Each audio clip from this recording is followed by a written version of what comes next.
On today's episode, we're talking about air sealing where your framing meets your foundation.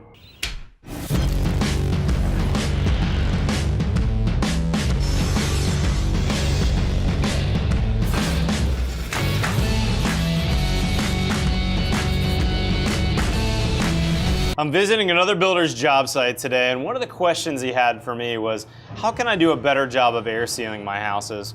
As I looked around, I saw two really obvious things that I wanted to mention to you that I think might help you for air sealing your houses. First, let's talk about how most houses in America are air sealed. And in particular, we're talking about this joint here where the framing meets the concrete foundation. Most houses have this product in between there. This is called sill sealer, and this is meant to be a capillary break first and then an air seal break second. So this is underneath our bottom plate here, and as the framing crushes this down, it's going to air seal a little bit, but it's not a perfect air seal, especially because our concrete's going to have some imperfections. It's not going to be perfectly smooth across there. So first, let's talk about how to air seal this on the inside. This is going to be the least cost method. And really anybody could do this with any house that's under construction.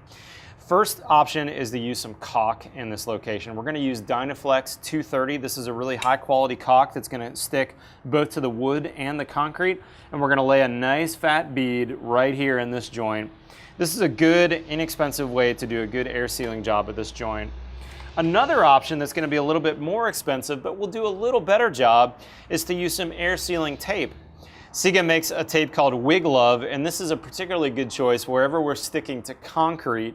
This is going to stick without a primer, although certainly we could use a primer, but if we're going on the inside, we don't necessarily have to. The outside is probably the more important of the two places to air seal, but it is a little bit more expensive to do on the outside. I've got two tape options for you out there. Number one is DELTA-MULTIBAND. This is a product that I use in conjunction with a lot of Delta waterproofing products, and it's made to be part of their system. I really like this tape. You want to use a primer no matter what exterior tape we use though, because I think with the outside we've got more exposure to the elements. We've got changes in heat and humidity and temperature, so we want to use a primer. We're going to be using Delta's HF primer. I'm going to run a couple beads of tape to protect the foundation, and I'm only going to prime the first 2 inches of the foundation on the outside. And then I'm also going to run that primer up on the framing as well and run it on top of the shear wall. That way I've got sticky on sticky, and this DELTA-MULTIBAND is going to stick tenaciously.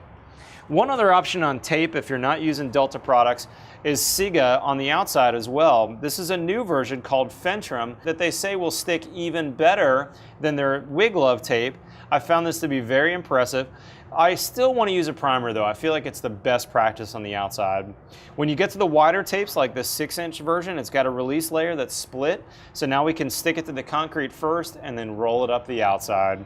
Hey, for more on air sealing and other best practices, visit my blog at mattreisinger.com. Otherwise, I'd love to have you follow me on both Twitter and Instagram. We'll see you next time on The Build Show.